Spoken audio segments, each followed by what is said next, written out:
Nga guys, magpapakulo tayo ng mantika. So magpapainit muna tayo ng mantika para sa ating panggisa. So make sure na mainit na yung ating kawali.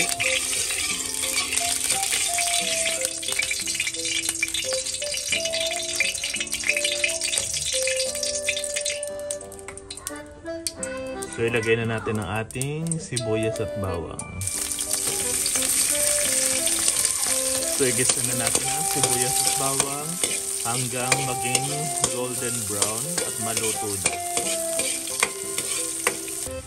At ngayong ang golden brown na ang bawang at sibuyas, ilagay na natin ang ating manok. So ilagay na natin ang ating chicken pa. Then igisa natin mabuti ang ating chicken.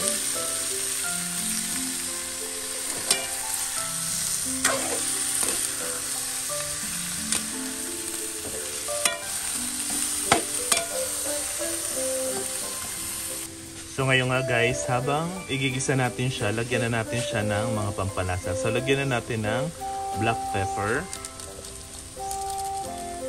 Lagyan na rin natin ng betchin or MSG. So konti lang amount ng MSG ang ilalagay natin.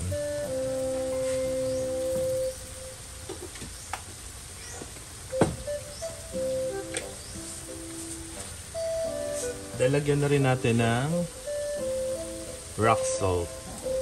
Then, saka natin haluin para kumapit yung ating mga nilagay na pampalasa. So, simple lang yung recipe natin ngayon.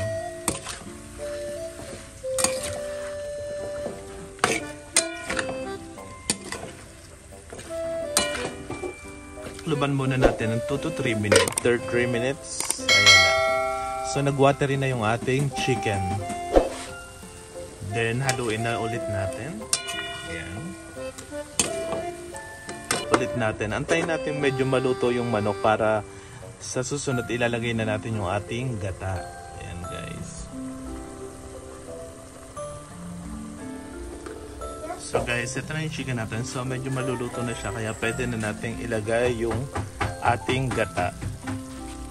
So ito ay fresh coconut milk.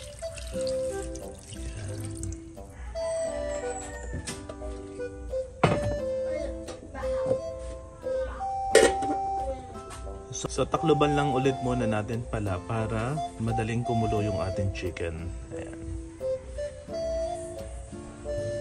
So yun na nga guys. Kulo-kulo na ang ating chicken. And medyo luto na rin ito. So ngayon nga guys ay pwede na natin ilagay ang ating papaya. So ngayon nga guys, ilalagay na natin ang ating papaya. So yung ating papaya guys ay pinakuluan na natin kanina para madali na siyang maluto. Ayan.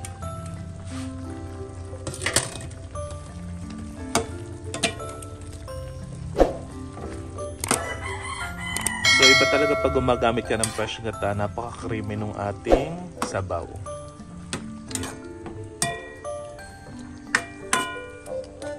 And lalagyan na rin pala natin siya ng maglalagay na rin tayo ng dahon ng sili.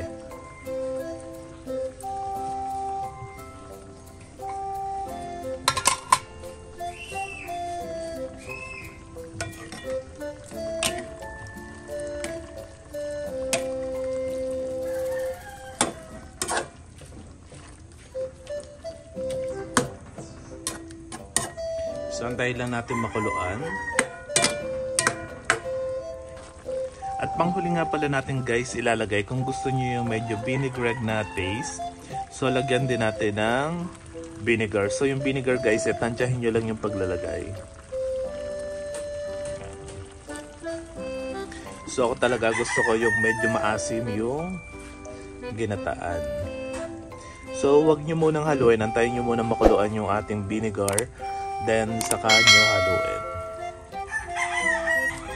So tikman na rin natin para kung meron mang kulang sa lasa eh, pwede na natin i-adjust.